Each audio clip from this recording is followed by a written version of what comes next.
Follow along, Catholic Pilgrims, as we follow French Doctor of the Church, St. Francis de Sales, through his book, Introduction to the Devout Life.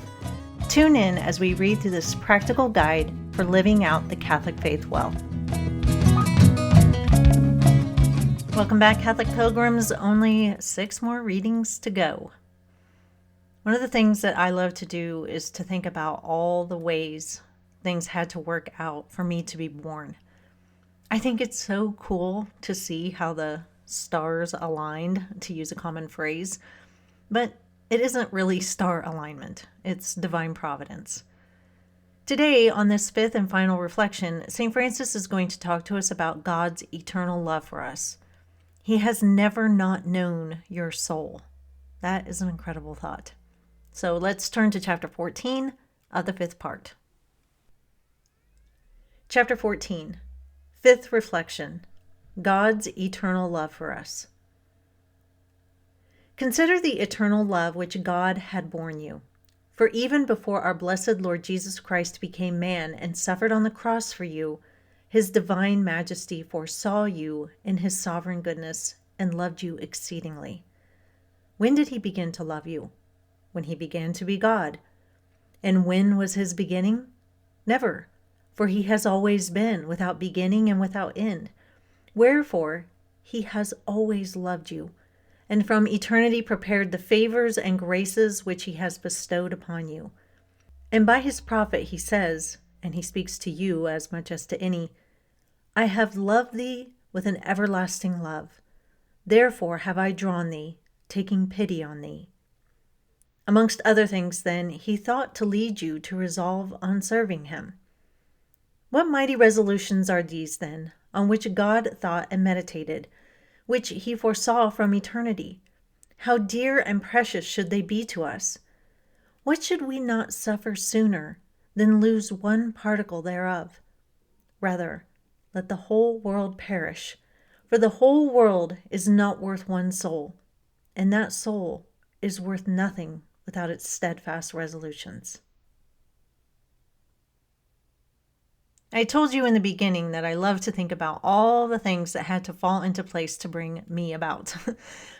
During World War II, my paternal grandfather served in the Navy. He was an LCVP driver, which is a watercraft that lands men on shores. My grandfather had to, in his words, drive men to their death, to the shores of Iwo Jima. When he would talk about it, he would tell you that many times he felt bullets whiz past his head, but nothing ever touched him. While so many of our troops died on Iwo Jima, my grandfather did survive, though the fact that he did, and so many didn't, haunted him. What an incredible burden to know that you drove your buddies to their death. It was a very heavy cross my grandfather carried. But if he had died in World War II, I would not have been. But my grandfather came home, eventually married my grandmother, and their second child was my father. The next story I tell is even more astounding to me. My father was a bit of a rebel rouser, to say the least. In high school, he really could have cared less about school. He loved partying with his buddies in the 70s and listening to rock and roll music. My dad was and still is a drummer, and yes, he still has his rebel streak. I can't imagine my dad otherwise, and I love him without end. He is a good father. Anyway, after high school graduation, my dad was just kind of floating through life. The Vietnam War was still going on, and my dad and his buddy Herbie decided that they needed to go and sign up for the Navy. My dad had graduated after the mandatory draft had ended.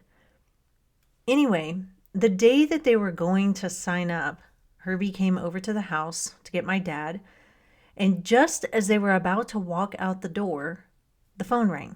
Now, when my dad tells you this story, he always emphasizes that normally he wouldn't have answered the phone. He never answered the phone. But that day, he turned back from the front door to go answer it. On the other end was Fort Scott University offering my dad a drumming position in the music department. My dad, being a music lover and drummer, just couldn't pass up the opportunity. And so He told them yes, there on the spot.